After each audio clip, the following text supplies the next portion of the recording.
Hello ka-farm, magandang araw. So dilig po kami ng aming Yusaki, tunos punuan. Unsa man na pagdilig na tunos punuan.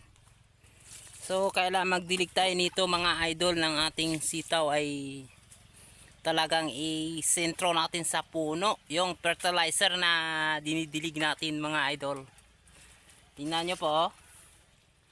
Kahapon pa po nung ano po Sabado, pero makita natin sitaw, parang malaki na yung bunga niya.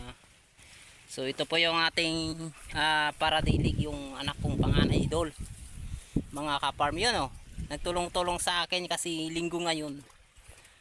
Mas mabuti yung batang matuto sa patrabaho.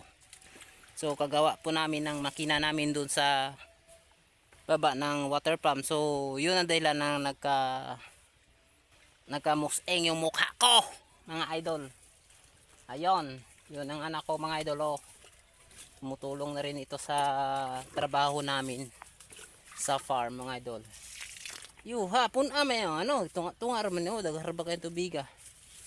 I-shot mo sa ano gid, sa puno. So sinakasuyot oh, puno ah. Yun dol. Shout out sa mga ka-farmer dyan. So kailangan natin ang bawat harvest ay magdilig po tayo ng ating sitaw at depende po sa mga tanim natin mga idol, tulad ng sitaw at saka ang palaya po ay pwede tayo po magdilig sa bawat harvest ng ating production mga idol. Hello shout out sa mga ating farmer dyan. How are you? Ano po yung produkto natin dyan? So nandito po tayo sa ating farm ngayon, nagpulo pasyal. O mayroon po tayong sitaw maliit at saka sili at saka iba pa mga tanim iba dol. Upo. Yan mga idol. Sa isang puno dol ay isang lata ng sardinas ang sukat natin, pero ang isang drum mga idol ay depende sa edad ng ating sitaw. Nagkaedad po yun ng medyo matanda na po ang sitaw natin, ay medyo tapang-tapang po nga bunong ilagay natin. Tulad nito, magtimpla tayo ng kung ano pa mga idol ay 5 kilo ang isang drum kung medyo bata pa. Ayan. So ngayon ay ang sitaw natin ay hindi masyadong matanda, kundi katamtaman pa yung edad niya. So ngayon ay kailangan natin hindi pa masyadong matapang yung fertilizer nga gamitin natin dol. Yan. Tulad dito dolo. Isang sardinas lang lata dolo. Tingnan nyo dolo. Yan.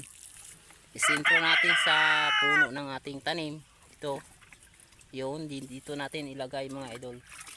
Para sa ganon ay mabilis lumaki yung mga bunga niya dol. You know? Yan, ganyan idol ha. Magdilig tayo ng ating sitaw.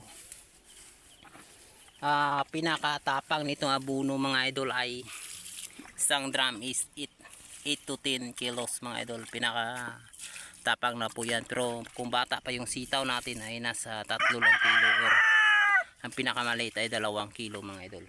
So ganyan ang application natin mga idol, ay hanggang sa palaki-palaki na po ang yung ididilig natin. Huwag nating bayaan, huwag na tayong mag-harvest lang, kundi bigay rin tayo ng ating mga pananim ng pataba, para sa ganon hindi madaling ma-recover ang kanyang mga bunga, or hindi madaling maubos or mamatay yung puno niya mga idol. So maraming gagawin pag sitaw ang tanim natin, kahit sitaw lang to dol. Kailangan natin alagaan. So pwede rin tayo magtisok every 15 days mga idol, ay pwede tayo maglagay ng fertilizer sa puno mga idol.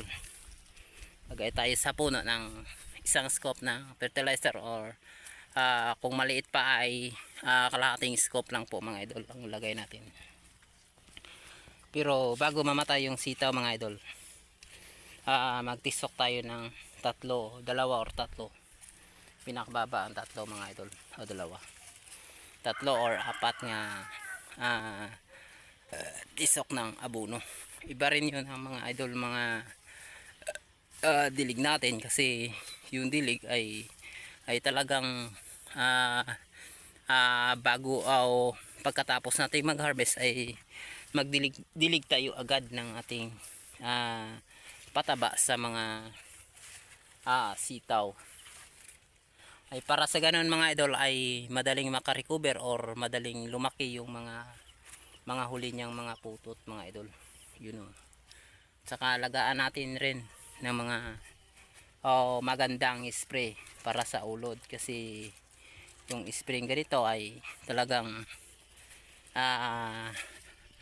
magramihan ng ulod natin kapag hayaan natin to mga idol. So, shout out dyan sa mga nagtatanim ng tulad ko, tanim ng ganito, tulad ng pagtatanim ng sitaw mga idol. So magandang araw and God bless mga idol. Paki-follow lang po or paki-subscribe sa aking YouTube channel para sa ating baliganti or sa ating makuha na leksyon or ihibalo, or sa pag-share ko nga maliit na ihibalo sa inyo mga idol. Share o paki-updated lang po, or i-click nyo po ang aking notification bell para ako ay may bagong mga video nga i-upload ay updated po kayo agad. Daling-dali po kayo sagap or makita nyo. So thank you very much and God bless you. Kaparm, bye bye.